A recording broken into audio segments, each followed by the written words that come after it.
Welcome back to We the People. I'm Roy Morales, and I'm joined by the candidate for Houston City Council at Large, Position 1, Mr. Scott Boats. Let's talk about your supporters. All right. Across town, wherever I go, I get support for this theme. That is that the drainage tax is corrupt, it's greedy, and we need to get rid of it. It doesn't matter what side of town I'm on, but I'm endorsed by the Executive Council in West Houston, the Baptist Ministers Association, both Harris County Councils of Organizations, and I don't want to leave anybody out, but as you know, you may have heard, I've got media going with Paul Bettencourt endorsing me. Robert Glazer is a good supporter in the Heights, if you will. That's sort of a bipartisan effort. Okay. Bettencourt, obviously, with the GOP, and then Glazer with the Democrat Party. And this is a nonpartisan election. I do want to emphasize that.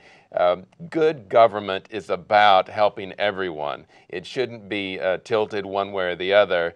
There's a power struggle, as you may have noticed, between the city and the county. I think it has to do with so much of the partisanship between the two and the partisanship differences. But we can have good government, and I think that's shown with the bipartisan support of my campaign. But I would think, looking at your platform, that you're a fiscal conservative. Absolutely. And that's what's important. That's right. No matter what party you belong to. That's right. But do you have any Republican precinct chairs that endorsed you? I do have Steve. I have a bunch, but I didn't really come with the list, and I don't want to leave anybody out. Was it on your website? No, I don't list any endorsements on my website. Okay. And the primary reason for that is I'm doing my campaign. You know how these campaigns go. I'm a lawyer who has entered this race. I used to be an associate municipal court judge, jumped into this race, had a paralegal who had a baby and decided not to come back after having her baby. I'm running this campaign, making all these appearances, running myself, and updating a website. I really don't know how to update, except I know how to do the blog entries and to do email blasts. Well, Scott, I appreciate all the hard work you're doing, because I've been there, done that. Yep, and I know you have. It's a lot of work, and I appreciate you stepping up to the bar and taking on some of these issues, like the drainage tax. Since you were a municipal court judge, yes. What do you think about the red light cameras? I don't like cameras, and I'm glad that after all the flip-flopping was done, the mayor came down on the right side. Did you notice, though, before that, the mayor was telling us, oh, we're going to have to pay $25 million to get out of this. Are you sure you want me to turn them off? And then, of course, it comes out that's greatly exaggerated. I've heard her say recently that she thinks at most we might pay between $250,000 and $500,000 to get out of that contract. Mm-hmm. That's her point of view. But it's far different from $25 million. Well, give her credit that she did go look at it again. She did. She did. And it's doing the right thing. And she came down on the right side. At the end of the day, Mayor Parker, you did the right thing. Kudos to Mayor Parker for that. Oh, no, and she appointed me. I'm going to hear precinct chairs calling me now. Well, I understand that too. Yeah. Well, okay, we've talked about who's endorsed you. How are you doing in your fundraising? Doing well enough. We're on radio stations, for example, KSEV plus KCOH, Magic, a couple of gospel stations. I mean, we've got media going, but you know how these campaigns are. It's so much making personal appearances, mouth-to-mouth, or person-to-person type stuff, word-of-mouth stuff. It's going well enough, but Roy, I tell you, it's hard to raise money out there. Oh, I know. And so those of us who aren't incumbents, we don't get that contractor money. I noticed Stephen raised another $80,000 or so in the last 30 days. I think I raised about $3,000. Well, but we're fighting hard. Speaking of money, we're going to come back and talk about the budget. We're going to take a break. Don't touch the remote. This is We the People. We'll be right back.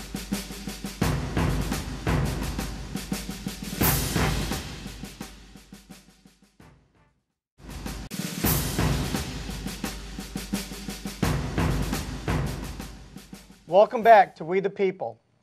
I'm here with City Council candidate at large, Position 1, Scott Boats, and we're talking about money, basically his fundraising, but I want to talk about the City of Houston's money, or the lack of. Right, absolutely. The city budget's been down the last few years.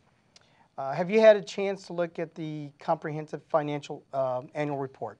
I have. They cut $100 million around July or so, and that's $100 million out of a $1.8 billion general fund, and then it's a $4 billion total budget. And I emphasize to people, remember, if just for example, if it's a family with $40,000 a year, that's like cutting $250 a month out of the budget. And certainly those of us who make that kind of money, we know we've had to cut much more. The city can cut more. Well, I understand. This past week at the Harris County Department of Education, we were going to vote on what's called the effective tax rate. Basically, that means we only take in as much money as we did the year before, which means that residents only pay the same amount of taxes as the year before. Our good friend Barry Klein received emails that said that we're raising taxes because it got out of control. Maybe some Tea Party members or other people that didn't understand government were saying because the tax rate went up, their taxes were going up, not realizing that appraisal values have been coming down. So in good years, when the appraisal's up, the effective tax rate goes down to make sure that you're getting the same amount of money. When appraisals go down, the tax rate goes up, but you're still paying the same amount of money. Well, people had the wrong idea, but perception's everything. I heard about that. And I asked the question of our CFO, giving new numbers from that day from the county tax assessor that day, not before. You know, we can only make good assumptions based on the information we have. So we got more information that day, and we found that we were going to have a little extra money, not a whole lot, $200,000. If hurricane comes through, we'll probably have to pay that like that because we did with wind damage the last time. But I figured that, well, if we have the money, let's go ahead and go to the nominal tax rate, which means use the same tax rate as before. So you have a lower tax rate, lower appraisals, means you're paying less taxes this year. I understand. And next year. So, will you give us a commitment that when you're on the a city council, that you will actually lower taxes, not just the effective tax rate, but that bill that we get every year? Absolutely. That's what people who believe in responsible government are willing to do, and I will make that commitment as somebody thank you. who believes in responsible government. My checkbook is looking forward to it. Good, and I want to help. You know, think about Prop 1 and raising taxes through the drainage tax. That happened in a year where almost 50,000 Houstonians lost their homes to foreclosure. That was 2010.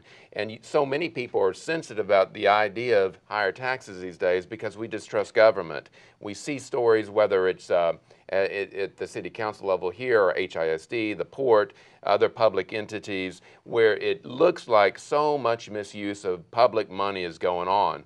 So who do you trust from a taxpayer's point of view? But my commitment is to push for reform, opening the books.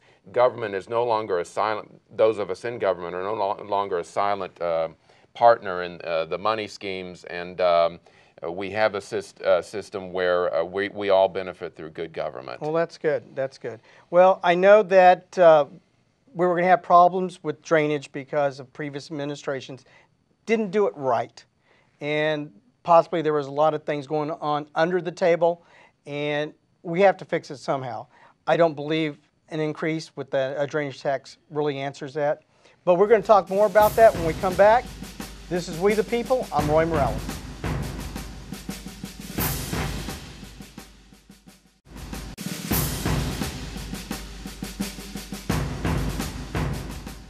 Welcome back to We the People.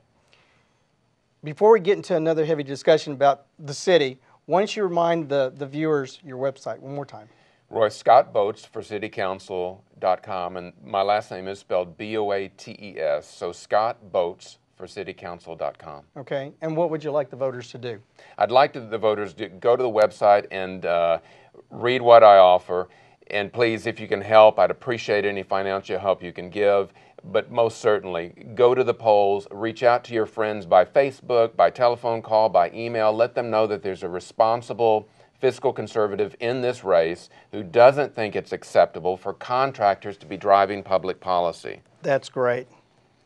That would help immensely. Well, every vote matters. You have to get them motivated, and the most important thing you have to do is looking at that camera. I need your vote, and I'm asking for your vote. A lot of people are talking about single-digit turnout. Yeah. Every vote matters. If you believe in fiscal conservatism or just responsible government being accountable, and contractors not driving the policy, then please turn out to vote for Scott Boats in at-large position 1. Well, that's great, because you have a lot of great ideas. Let's talk about one of the things on your website before we run out of time here. Promoting jobs in City Council. Yes. I know a lot of people always say that government doesn't create jobs, but government's really good by taking away jobs through taxes and fees. Yes. Give me some examples on how you can promote or maybe even create jobs out there. Well, if you do take away the hindrances to people moving their businesses here, like the drainage tax, I keep harping on that, but one of the reasons I do that, Roy, is you've reminded me about one of the points that my opponent has, and that is the notion of food deserts. He says there aren't enough food stores moving into different parts of Houston.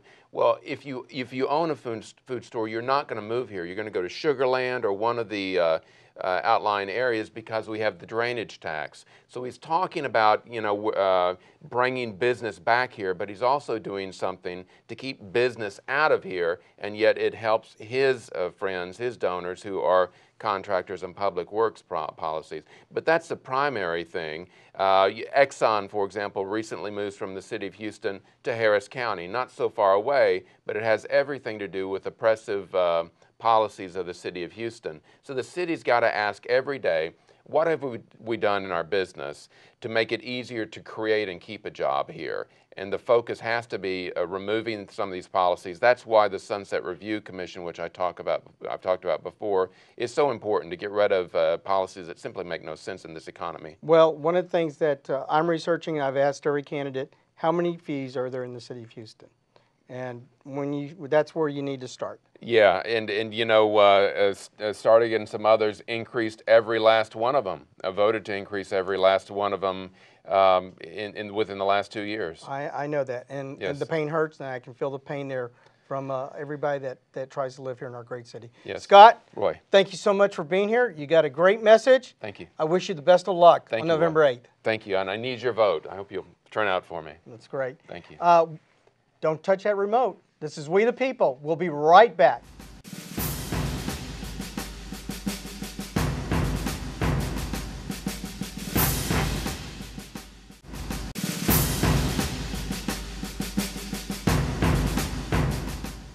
Welcome back to We the People.